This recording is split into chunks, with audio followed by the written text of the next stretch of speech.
Okay. Reka nongere mbifurize kugubwa neza mu mwese mukuru ibiganiro binyura kuri Ronda Sport Channel aho muri hose mu bice bitandukanye by'igihugu baba bari burasirazuba, iburengerazuba, amajyepfo, amajyaruguru ndetse n'umujyi wa Kigali. Abari mu bihugu bitandukanye byo ku mugabane Afrika, bari ku mugabane w'Uburayi, Aziya, Amerika y'Epfo n'iya ruguru ndetse n'umugabane wa Oceania. Mwese rero mumenyereye gukurikira ibiganiro kuri Ronda Sport Channel. Nzi ko n'ubundi bamwiteguye ko hari ikintu kiri bubagereho. Ubwo rero abakoze subscribe ndabashimira cyane, ni iby'agaciro. Inkuru n'ubundi ariko tukomeze muzirebe, muzisharinge, mukore like, mushireho n'ibitekerezo byanyu. Abatarakora subscribe namwe mukubite mubangura, tujye twibanira muri ubwo buryo. Inkuru tuzipyature zibagereho, muzisharinge, mukore like ndetse n'ibitekerezo byanyu mubitikureho. Nta kindi rero tuganira kitari umupira w'amaguru. Twebwe imvugo buri kanya, ijambo ryari ryose ni umupira w'amaguru. Tukareba uko bihagaze haba mwishyira mu ry'umupira w'amaguru mu Rwanda, mu maklebe yanyu, aho bose tukareba bitewe ni kigezweho. Muri aka kanya rero n'ubundi munyemerere mfata umwanya tuganire ku bikorwa ishyira mu ry'umupira w'amaguru mu Rwanda riri gukora. Navuga ngo bikomeye. Ferwafa gufata imyanzuro ikakaye kandi kayifata yihuse. Apana bya bintu byo gutegereza. Barafata imyanzuro ikomeye mu rwego rwo kugira ngo umupira w'amaguru mu Rwanda ujye ku murongo. Ahangaha ndi kubashyigikira rwose, kuko kimwe mu bizengereza sosiyete ni umuco wo kutagira gute, wo kudahana. Iyo wimiriza imbere umuco wo kudahana, uba uri guha urwaho ibyaha muri sosiyete runaka. No mu mupira w'amaguru rero usa wigize akarwa kawo, usa n'uwabaye igihugu mu kindi, agahugu mu gihugu. Uyu muco wo kudahana wabayemo igihe kitari gito, kandi umupira ukorerwamo iki? Ukorerwamo ibyaha byinshi cyane. Nibyo rero ngira ngo tuganireho turebe bimeze bite. Ariko turongera tunagaruke gatoya ku gikorwa cya Rwanda Premier League n'umufatanyabikorwa mushya ibonye. Uyu mufatanyabikorwa akaba agomba gukubakubana Rwanda Premier League akayijyanisha na Rayon Sport. Ibyo rero nagira ngo tubiganireho. Mereye kuri icyo cya mbere cy'ibikorwa biri gukorwa na Ferwafa. Twese duhora twemeranya ko umupira w'amaguru mu Rwanda kimwe mu biwumunga, uretse kuba wenda amakipe agira gutya akagura abakinnyi ba nta kigenda, batari kuri calibre yo gukina ngo bashimisha abantu, badafite karite, ahubwo bakagura quantité. Niba ari abanyamahanga ikipe ikagura abakinnyi 16 bose ukababara ugasanga nta kirimo. Niba ari abanyarwanda ugasanga nabo ntibashaka gutera imbere, bajya gukina tukabona hari abajya bavuga ngo ni iki, sinzi ukuntu babyita, ngo iyo bashaka gusobanura ko nta kintu kirimo. Bavuga bati rwose nta kintu kirimo muri uyu mupira twabonye, yaba APR na Rayon nk'amakipe akomeye, Kiyovu na Polisi, Mukura na AS Kigali se n'indi mikino myinshi tujya kureba kuri Kigali Play Stadium cyangwa no ku yandi mastade tukurikiraniraho imipira, ukabona nta kintu kirimo. Ibyo buryo birashoboka rwose ko abakinnyi babura, ndetse umuntu akaba yanagura n'abadafite ubushobozi. Yewe n'ibyo nababwiraga, ugasanga rwose harimo n'akajagari mu buyobozi, nabyo ugasanga rwaserera zirimo. Ibyo turabizi mu mupira wacu. Ariko hari mungu karundura karahabutaka imeze nk'umuswa, bisaba ndetse no kugira ngo uvanemo uwo muswa, bisaba kujya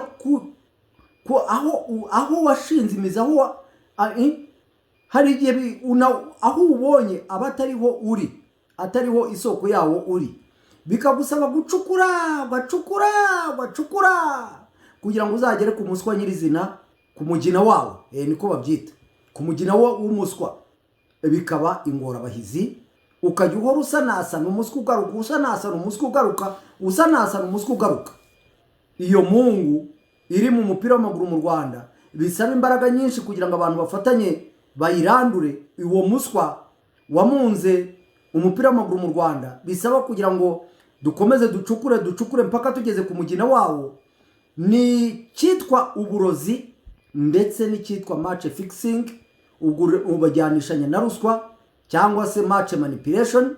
Ibyo byose ni ibintu bisobanura ruswa cyangwa se gutanga bitugukwaha kugira ngo ikipe runaka itsinde mu buryo ubwo aribwo bwose, cyangwa se kugira ngo inyungu ziboneke. Match fixing ntekereza ko abanyarwanda benshi mumaze kuyimenya. Ibyo rero ni urugamba rukomeye bisaba ko rurwanwa n'inzego zitandukanye, ariko bigahera mu ishyirahamwe ry'umupira w'amaguru mu Rwanda, kuko iyo federasiyo niyo patron w'umupira. Nibyo rero bari gukora.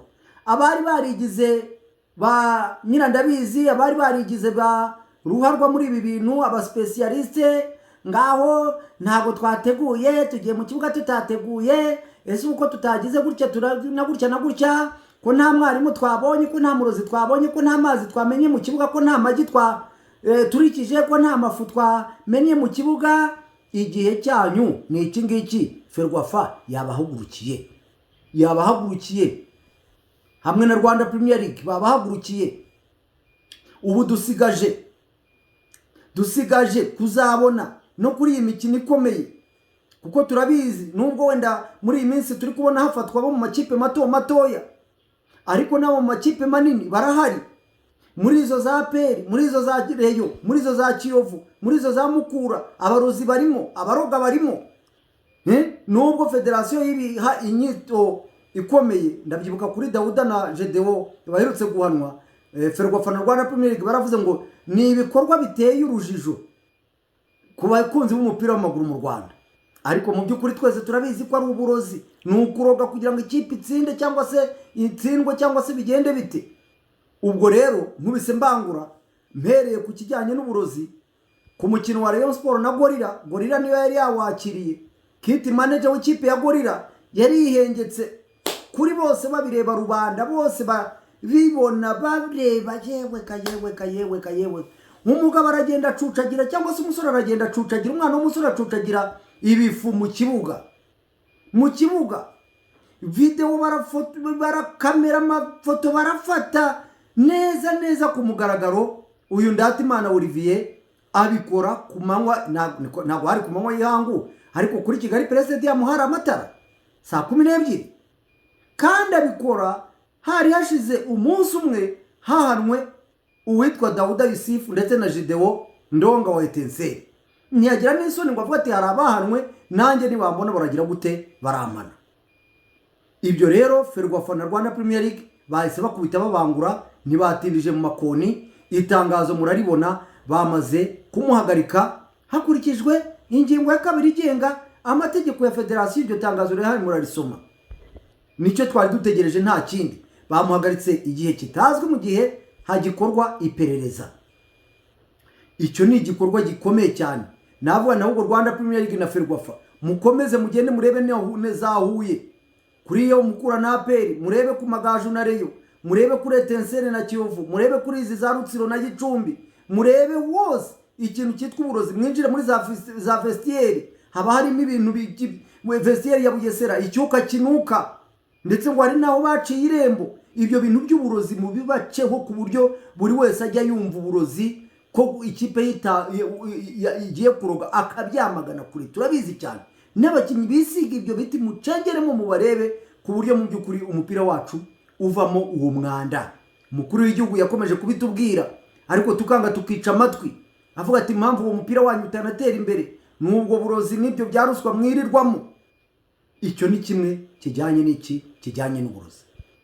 Ku bijyanye na match fixing rero navuze ngo iyi Ferwafa ifite akazi katoroshye. Uwitwa Imurora Japhet, Hakizimana Imurora Japhet, uyu nguyu akaba ari umutoza mu Magaju wungirije. Uyu nawe nyuma yaho amajwi asohokeye yumvikanisha ari guhamagara uwitwa Gahungu, umunyezamu wa Musanze, ngo azamufashe kugira ngo Amagaju atsinde Musanze, ndetse bakazanamo n'umunyaturukiya w'umuzungu wavugaga ko azatanga amafaranga kuri buri gitego. Uyu nguyu bikavuga ko ngo ari n'umufatanyuko Amagaju. Ayo ni amakuru agenda avugwa, ngo yari yayemereye ko azanayagurira abakinnyi umwaka utaha, ariko nta kindi kiba gihari, ni ibintu bya match fixing baba batekereza. Turukiya namwe murayizi. Uyu rero Imurora Japhet nawe yakaniwe urumukwiye, nubwo bagombaga guhura ab'Amagaju n'abamusanze bakajya kwitaba Ferwafa, ariko by'agateganyo uwitwa Imurora Japhet babaye bamukijijeho, babaye mushyira ku ruhande, ejo atazanaruga Rayon Sport cyangwa se agafikisinga Rayon Sport nubwo wenda ari ikipe ikomeye, ariko nta wamenya amayira abantu bagenda banyuranyuranamo. None se yifashije uwo munyaturukiya yabahuje na Gahungu, kuki atamuhuza n'undi mukinnyi wo muri Rayon Sport? Byose biba bishoboka, ukajya kubona ukabona amagaju abanyabitsi igitego mutazi iyo giturutse mugira ngo ni uburangare, nyamara kandi harimo Eni Kauda, harimo Kakitu kidogo, ikintu bumvikanye n'umunyaturukiya, mukajya kubona mukabona Rayon Sport barayigaritse. Ibyo rero rwose Ferwafa reka mbahaye amashyi, ibyo mwakoze ni ingirakamaro, kuko ruswa n'uburozi niyo mungu imunze umupira w'amaguru mu Rwanda mbere na mbere. Ibindi nabyo biza nyuma, ibyo by'ubuswa bw'abakinnyi, kugura abakinnyi badakomeye, kutitoza, abatoza badatoza badakomeye n'ibiki, imisifurire, yego nabyo nibyo, ariko umupira wajemo uburozi na ruswa uba wapfuye, ntawe ugana ntawe ubugana. Natwe rero tukajyaho tukabishyigikira ngo gutegura ngo se ngo mwateguye ibintu biri aho ngaho bidafututse. Ubwo rero Imurora Japhet reka dutegereze ibindi bihano, kuko komisiyo ishinzwe imyitwarire izafata imyanzuro ku wa kabiri, nibwo izaterana, nibwo umwanzuro ntakuka uzafatwa. Hagati aho mbabwire ko ikindi nababwira kindi, mvuye kuri ibyo by'imyanda iri mu mwanda uri mu mupira w'uburozi na ruswa, reka nigire ku bafatanyabikorwa. ariko ibaze n'abafatanyabikorwa turi kugira, Rwanda Premier League isinyanye na banki ya Kigali nk'uko nakomeje kubibabwira amasezerano y'imyaka 3, hanyuma shampiyona y'u Rwanda ikaba igiye kujya yitwa BK Premier League, bitewe nuko igiye kujya iterwa inkunga na BK mu gihe cy'imyaka 3 iri imbere. Hanyuma Rwanda Premier League ikajya ihabwa ibihumbi 500 by'amadolari, ubwo ni hafi miliyoni 800 za buri mwaka. Nibuze tugize amahirwe Rwanda Premier League ikabona n'undi mufatanyabikorwa ibiri kuvugwa, Skol nawe ngo arerekezayo akatanga miliyoni 300 nizo ziri kuvugwa, Azamu nayo ngo iragaruka igatanga wenda izindi miliyoni 700 cyangwa se miliyari, tukabona Rwanda Premier League nibuze ifite miliyari 3, ku buryo buri kipe mbere yo kutangira shampiyona nibuze bajya bayikabukira miliyoni wenda 50 zagura umukinnyi umwe.